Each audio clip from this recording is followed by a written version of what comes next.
आप लोग बड़े भाग्यशाली हैं जो श्रीमद् भागवत महापुराण कथा को श्रवण कर रहे हैं। आपने श्रवण किया कि किस प्रकार से प्रियव्रत के द्वारा हमारे इस अजनाब खंड को उन्होंने भारतवर्ष को अपने पुत्रों को 7 भागों में बांट दिया। उसके बाद में आपने ऋषभ देव को, जो भगवान विष्णु के 24 अवतारों में जिनका वर्णन आता है, जिन्होंने जैन धर्म की स्थापना भी की है, उनको आपने श्रवण किया। इनके 100 पुत्र हैं। बड़े पुत्र का नाम है भरत, आपने श्रवण किया। ये भरत जी, इनके 100 पुत्र हैं। इन्होंने भी अपने पुत्रों को राज्य दे करके और गंडकी नदी के किनारे तपस्या करने के लिए चले गए। राधे राधे। क्योंकि अंतिम समय में, यानी जब तक संन्यास नहीं लेंगे तब तक मोक्ष नहीं मिलेगा, इसलिए पहले सभी संन्यास धारण करते थे। ये भरत जी भी गंडकी नदी के किनारे जाकर के तपस्या करने लगे। सुखदेव स्वामी वर्णन करे हैं, प्यारे परीक्षित, भरतस्तु महाभागवतो यदा भागवता वनितल परिपालनाये संचितं तस्तनु शासन परै पंचजनिम विश्रोभुहिता मुपये में। महाराज भरत बड़े ही भगवत भक्त थे और भगवान ऋषभ देव ने अपने संकल्प मात्र से उन्हें पृथ्वी की रक्षा करने के लिए नियुक्त कर दिया था। उन्होंने उनकी आज्ञा में स्थित रहकर विश्वरूप की कन्या पंचजनी से विवाह किया था और राज्यभार अपने पुत्रों को देकर के ये गंडकी नदी के किनारे तपस्या करने लगे। वहीं पर झोपड़ी बना करके रहते थे। सुखदेव स्वामी वर्णन कर रहे हैं, प्यारे परीक्षित, एक दिन की बात है। ये राजा भरत गंडकी नदी में स्नान कर रहे थे। उसी समय हिरणी जो गर्भवती थी, उसके पीछे एक व्याघ्र लगा हुआ था। उस व्याघ्र से भयभीत होकर के ये भाग रही थी और इस गंडकी नदी को पार करना चाहती थी। भयभीत होने के कारण उसने जोर से पूरी ताकत लगा करके छलांग लगाई। इसने नदी तो पार कर ली, लेकिन अधिक ताकत लगाने के कारण इसका गर्भ क्षीण हो गया। राधे राधे। गर्भ क्षीण होने के कारण ये मृगी का बच्चा बहता हुआ इन भरत जी के अंजलि में आ गया। ये भरत जी इस बच्चे को लेकर के नदी से बाहर आए। थोड़ी देर बाद इसके अंदर से जब पानी निकल गया, इसको होश आया, तो राजा भरत इस बच्चे को अपनी झोपड़ी में ले आए। राधे राधे। सुखदेव स्वामी वर्णन कर रहे हैं, प्यारे परीक्षित, थोड़ी देर बाद इन्होंने इनको जल पिलाया, इसका लालन पालन करने लगे। इसके बाद ये थोड़ा और जल पीने लगा, फिर ये थोड़ी घास भी खाने लगा। तो हरी हरी घास लेने के लिए जंगल में भी जाने लगे। इनका जो पूजा पाठ था वो धीरे धीरे बंद हो गया और ये इस मृगी के बच्चे की सेवा में लग गए। राधे राधे। सुखदेव स्वामी वर्णन कर रहे हैं, प्यारे परीक्षित, एक दिन की बात है। ये मृगी का बच्चा कुछ बड़ा हो गया था। मृगों का झुंड इसी वन से निकल रहा था। इस मृगी के बच्चे ने देखा कि जैसा मैं मृग हूँ वैसे ये भी मृग हैं और मैं यहाँ बंधन में पड़ा हुआ हूँ, ये स्वतंत्र घूम रहे हैं। तो इन्होंने क्या किया, थोड़ा उछल कूद करने लगा। उछल कूद जब करने लगा, इसने कहा मैं तो इन मृगों की भांति उछल कूद कर सकता हूँ, और उछल कूद करता हुआ इन्हीं मृगों के झुंड में जाकर मिल गया। राधे राधे। और फिर कभी वापस नहीं आया। महाराज भरत जब अपनी कुटिया से बाहर आए तो देखा मेरी मृगी का बच्चा नहीं है। इस मृगी के बच्चे में इनका इतना मोह हो गया था कि इस मृगी के बच्चे को न देख करके ये विलाप करने लगे। अब मेरी मृगी के बच्चे का जल पीने का समय हो गया था। अब मेरी मृगी के बच्चे को भूख लगी होगी, भोजन करने का समय हो गया था। अब मेरे मृगी के बच्चे का शयन करने का समय हो गया था। पता नहीं मेरी मृगी का बच्चा जंगल में कहाँ तड़प रहा होगा, कहीं उसको हिंसक जानवर तो नहीं खा गए। और इस मृगी के बच्चे के वियोग में इसका प्राणांत हो गया। राधे राधे। और अंतमति सहगति। आपको बताया था अंतिम समय में हमारी बुद्धि जहाँ होगी वही अंतिम समय में याद आएगा। कह देते हैं ना कि अंतिम समय में राम नाम जप लो कल्याण हो जाएगा, पर नाम भी जब आएगा जब जीवन भर आप राम नाम जपोगे। जन्म जन्म मुनि जतन कराही, अंत राम मुख आवत नाही। जन्म के जन्म बीत गए तब भी राम अंतिम समय में मुख से नहीं निकला। मुख से तभी निकलेगा जब आप प्रत्येक श्वास में चलते फिरते उठते बैठते खाते पीते राम नाम का स्मरण करोगे। ये मृगी का बच्चा, इसके वियोग में राजा का प्राणांत हो गया तो इनको मृग की योनि मिली। लेकिन तपस्या के कारण इनको पूर्व जन्म याद रहा और ये अब मृगों के झुंड से अलग रहें, सूखे पत्ते खा करके जीवन यापन कर रहे हैं। मृग की योनि में भी ये प्रभु का स्मरण कर रहे हैं। अब ये जरा सी भी भूल नहीं कर रहे हैं।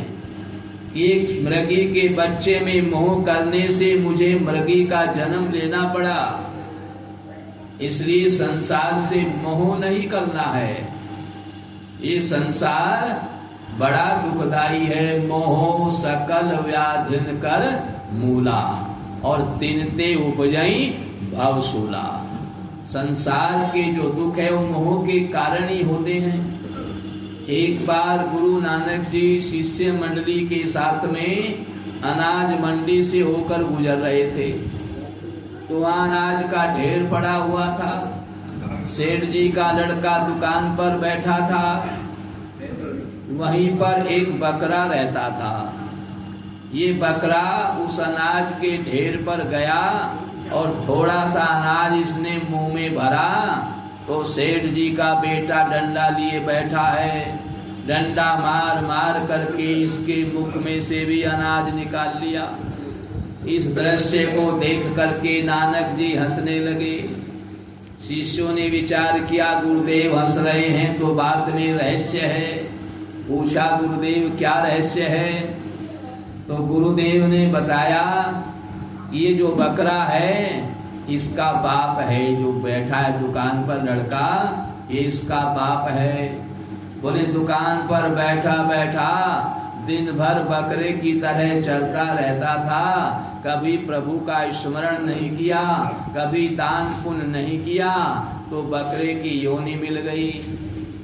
अब बकरे की योनि तो मिल गई, पर इसको अभी ये ज्ञान है कि ये दुकान अनाज का ढेर मेरा है, और जिसको ये दे करके गया है वही डंडा लेकर के बैठा है। ये मोह के कारण अनाज के ढेर से दूर भी नहीं जा सकता और उसको खा भी नहीं सकता। जिसको दे करके गया है वही डंडा लेकर बैठा है, क्योंकि उस लड़के को नहीं पता ये मेरा बाप है। इसलिए गुरु नानक जी बोले मैं इसलिए हंस रहा हूँ, संसार के लोग इतना क्यों मोह करते हैं। मोह के कारण को आवागमन में आना पड़ता है, जिसको अपना मान लिया उसके पास भी रहना पड़ता है और उसको खा भी नहीं सकता है। तो हम संसार में मोह करते हैं तो मोह के कारण बार बार आना पड़ता है। जब राजा भरत जैसे नहीं बच सके तो हम कैसे बच सकते हैं? इसलिए संसार में कुछ भी अपना नहीं मानना है, हमें तो अपना कर्तव्य कर्म करना है। हमें ये जो धन दौलत मिली है ये किस लिए मिली है? अपनी नहीं माननी है, उसी के हिसाब से प्रयोग में लानी है। इस प्रकार से ये भरत जी अब मृग की योनि में सबसे अलग रहें, भजन में लीन रहें, मृगों के झुंड से भी अलग रहें। ऐसे ही धीरे धीरे कुछ वर्ष बीते, समय आने पर इनकी मृत्यु हो गई और भजन के प्रभाव से फिर इनको ब्राह्मण के कुल में ब्राह्मण का जन्म मिला, मनुष्य का जन्म मिला। अभी भी इनकी अपनी पिछली बातें याद हैं, भजन में इतनी शक्ति होती है, इसलिए ये घर में किसी से मोह नहीं करे हैं। हारे पिता पढ़ाई पढ़ाई, इनके माता पिता पढ़ा पढ़ा करके हार गए, पर इनकी समझ में नहीं आवे है। क्यों? इनको अपना पूर्व जन्म याद है। अब ये जड़ की भांति रहें, मूर्ख बने रहें, कभी अंधे बन जाते हैं, कभी बहरे बन जाते हैं, कभी गूंगे बन जाते हैं, तो इनको सब जड़ कहें, मूर्ख है ये। मूर्ख जड़ को कहते हैं मूर्ख, बुरी जड़ है। और धीरे धीरे इनका नाम यहाँ भी इन्होंने भरत ही रखा, लेकिन मूर्ख होने के कारण जड़ भरत कहने लगे। नाम पड़ जाते हैं ना, कोई नाम रख दो वही पड़ जाता है, तो जड़ भरत कहने लगे। अब ये बेचारे अंतःकरण से परमात्मा में ही लीन रहे हैं। इनको ज्ञान है कि मैं बढ़िया बढ़िया संसार के लोगों के लिए करूंगा तो ये मुझसे प्रेम ज्यादा करेंगे, प्रेम करेंगे तो मोह हो जाएगा, इसलिए किसी से ज्यादा संबंध नहीं रखे हैं, मूर्ख की भांति रहें। एक दिन इनके धीरे धीरे एक दिन इनके पिता माता का देहांत हो गया, अकेले रह गए। अब घर में भाई भाभी का राज हो गया। इनकी भाभी ने एक दिन कहा, रे भरत जरा एक बाल्टी पानी ला करके तो दो। जैसे बहरे हैं सुनाई नहीं, घर से बाहर निकल आए। सामने पड़ोस की एक माता जी ने कहा, बेटा भरत जरा एक बाल्टी पानी तो ला कर दो। तुरंत एक बाल्टी पानी ला करके दे दी। भाभी को ईर्ष्या हो गई, हम काम कहें तो बहरे हो जाते हैं और पड़ोस वाले कहें तो इनको सब सुनता है। शाम को इनके भाई आए तो भाभी ने कहा कि ये कुछ काम करवाओ इसको, ऐसे घर में निठल्ला करके कब तक मैं रोटी खिलाऊंगी। इनके भाई ने कहा, भाग्यवान ये बेचारा जड़ है, मूर्ख है, इसके लिए तुम ऐसा क्यों कह रही हो? बोले हमारे लिए जड़ है, पड़ोसी के लिए नहीं है। अच्छा एक काम करो, आप इसको खेत में भेज दो, मेंढ तो बांध सकता है, ये मेंढ बांध देगा। घर खेत में भेज दिया इसने, फावड़ा लिया और मिट्टी खोदनी शुरू करी। एक जगह ही गड्ढा कर दिया, एक जगह पूरा मिट्टी का ढेर लगा दिया। शाम को इनके भाई गए तो हाथ जोड़े, बाबा तुम काम मत करो, तुमने तो और काम बढ़ा दिया और 6 मजदूर लगा करके सही करना पड़ेगा। इनकी भाभी ने कहा, एक काम करो, ये हल्ला बहुत मचावे है, खेत में चिड़िया लगे हैं, चिड़िया तो उड़ा ही सके है, हल्ला ही तो करना है। इनको चिड़िया उड़ाने पर बैठा दिया।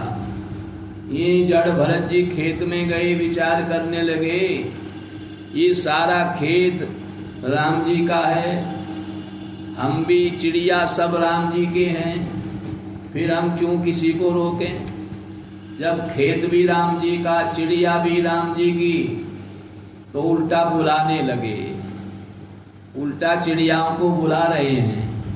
राम जी की चिड़िया, राम जी का खेत, खाओ री चिड़िया भर पेट। राम जी की चिड़िया राम जी का खेत, खाओ री चिड़िया भर भर पेट। राम जी की चिड़िया राम जी का खेत, खाओ री चिड़िया भर भर पेट। इस प्रकार से चिड़ियाओं को बुला बुला करके कह रहे हैं खेत खाओ।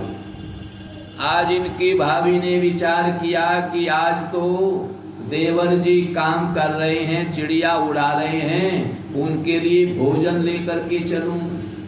भाभी ने भोजन बनाया। क्या भोजन बनाया? गंवार की फली जो बैल को खिलाते हैं और भूसी की रोटी लेकर के खेत में गई तो देखा ये तो चिड़ियाओं को उल्टा बुला रहा है। पूछा, रे भरत, तुम्हें चिड़िया उड़ाने के लिए कहा था, तुम तो उल्टा बुला करके खिला रहे हो।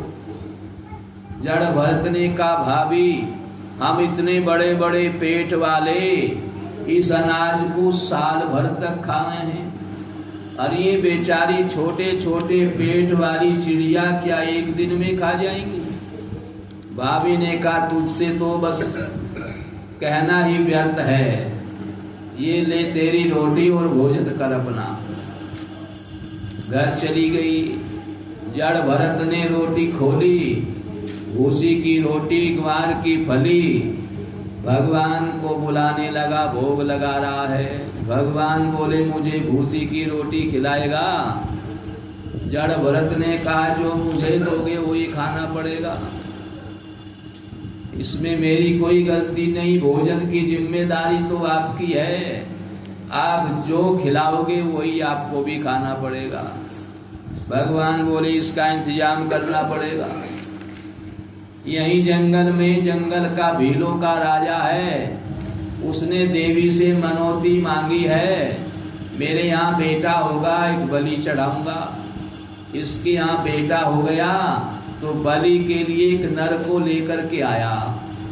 जब बलि का समय हुआ तो ये नर भाग गया।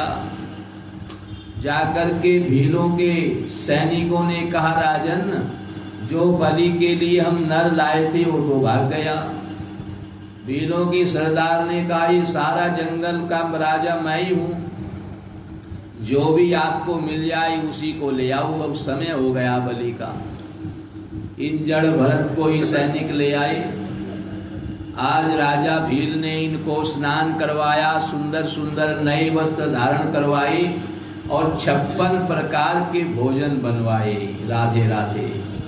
क्योंकि इसकी बलि देनी है तो इच्छा को भी पूर्ण करना है।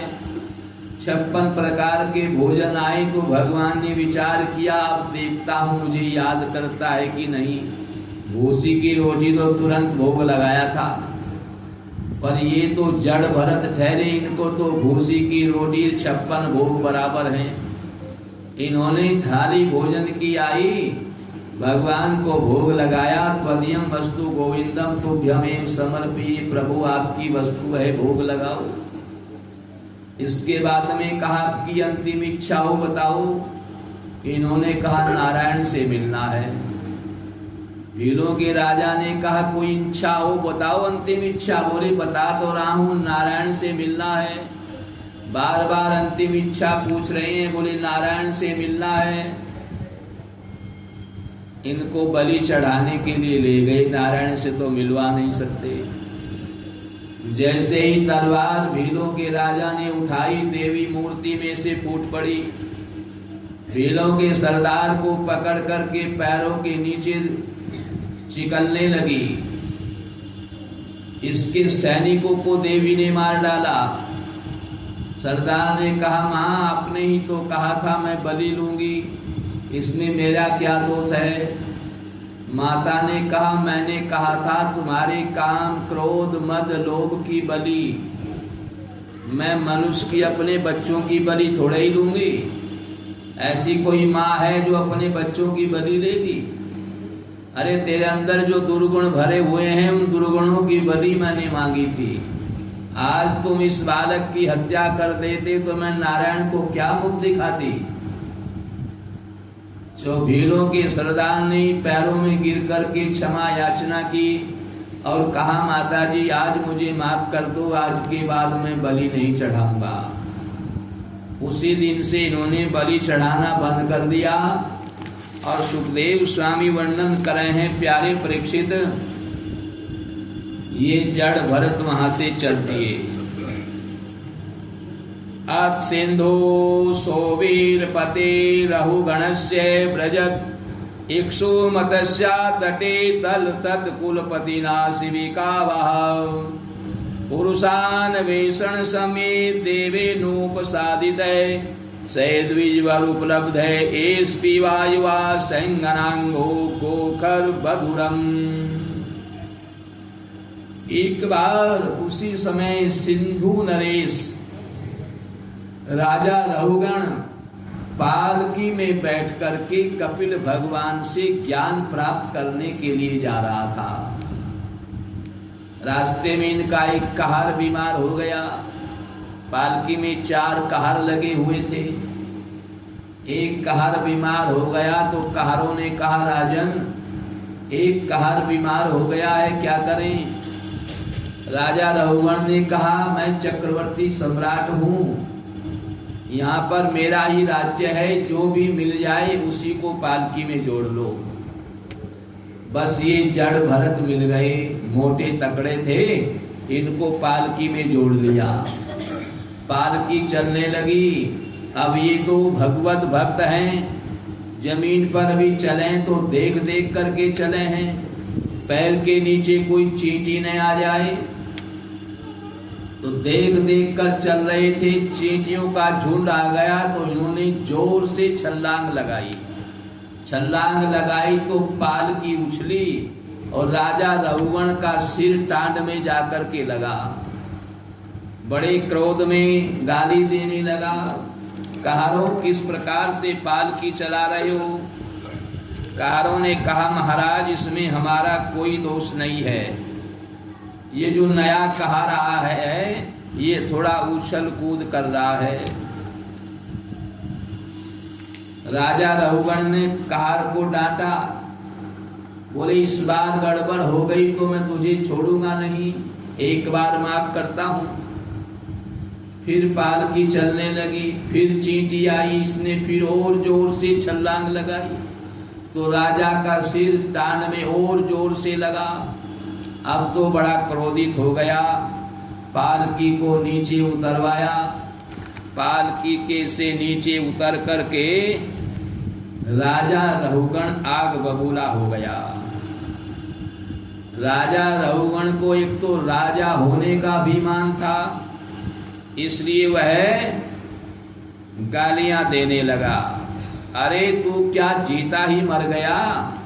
तूने मेरी आज्ञा का उल्लंघन किया है, लगता है तू परमादी है, और तेरे जैसे दंड पानी यमराज दंड देते हैं वैसे ही मैं तुझे दंड दूंगा।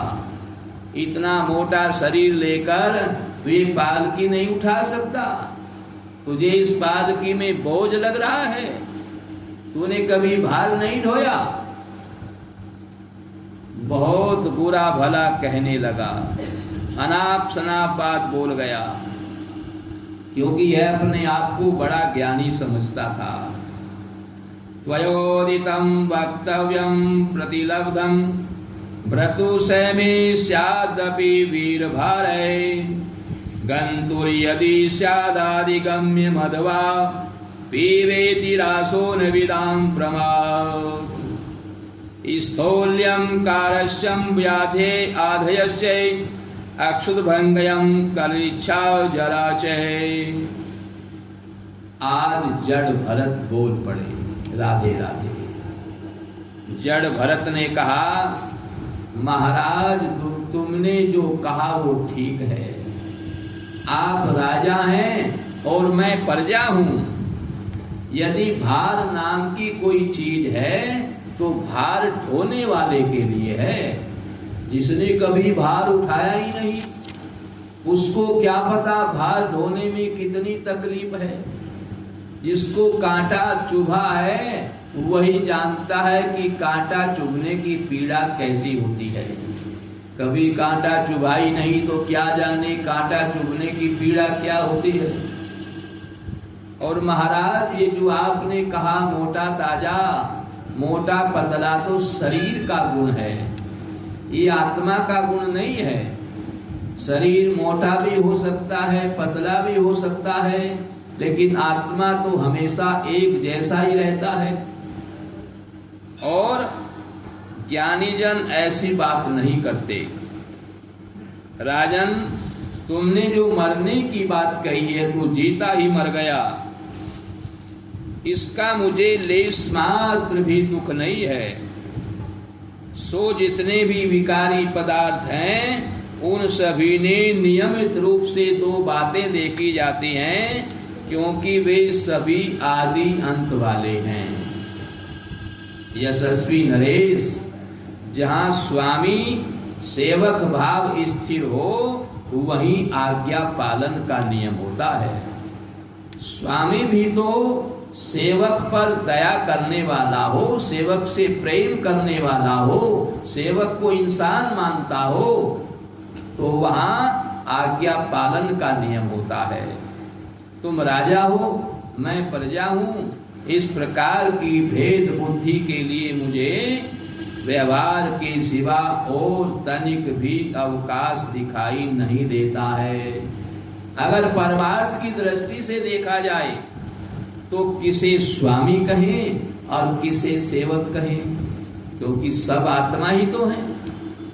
ईश्वर अंश जीव अविनाशी, इसलिए जब मृत्यु होती है तो सब शमशान में जाते हैं, चाहे कोई राजा है और चाहे रंक है, सबके लिए समान शमशान, सबकी शान बराबर है, इसलिए सबको शमशान में जाना पड़ता है।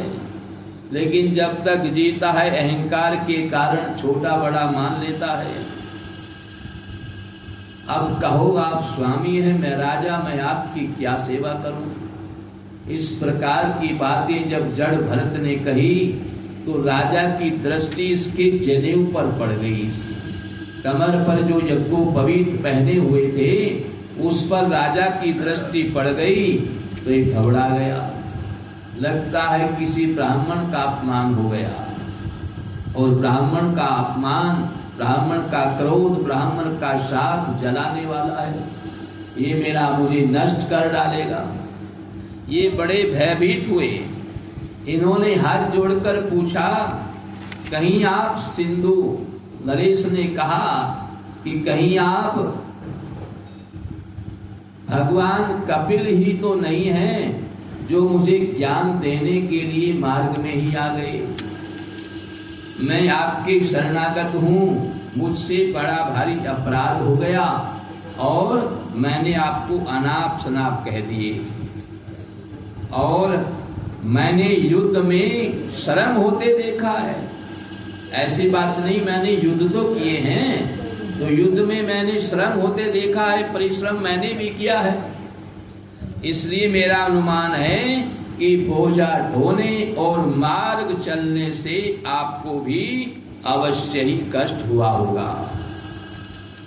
मुझे तो व्यवहार मार्ग भी सत्य ही जान पड़ता है, क्योंकि मिथ्या घड़े से जल नाना आदि कार्य नहीं होता। राजा ने क्षमा याचना मांगी।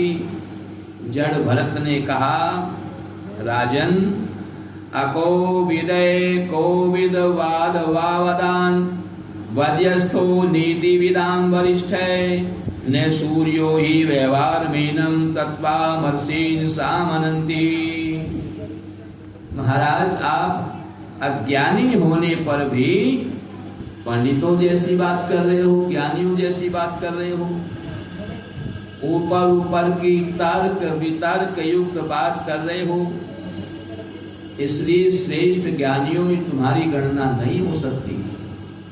महाराज, आपने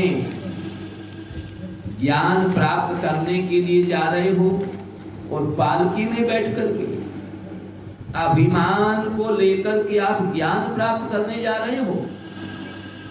आपको ज्ञान प्राप्त जब होगा जब आप अभिमान रहित हो जाओगे, अपने पैरों से चल कर के जाओगे, तब आपको ज्ञान प्राप्त होगा। आप चार कहारों को पालकी में जोड़कर राजा की भांति अभिमान को लेकर जा रहे हो, कैसे ज्ञान मिलेगा? राजा रघुगण का सारा अभिमान जाता रहा। इन्होंने जड़ भरत से ज्ञान प्राप्त किया है और वहीं से वापस लौट गए हैं। इस प्रकार से सुखदेव स्वामी वर्णन कर रहे हैं कि इन्होंने अनेक प्रकार से ज्ञान प्राप्त करके अपने राज्य में गए और पृथ्वी का भार उतारने के लिए इन्होंने अनेक प्रकार के तपस्या और साधना के द्वारा अपने पापों का नाश करके अभिमान रहित होकर के परम गति को प्राप्त किया है। बोलिए श्री वृंदावन विहारी।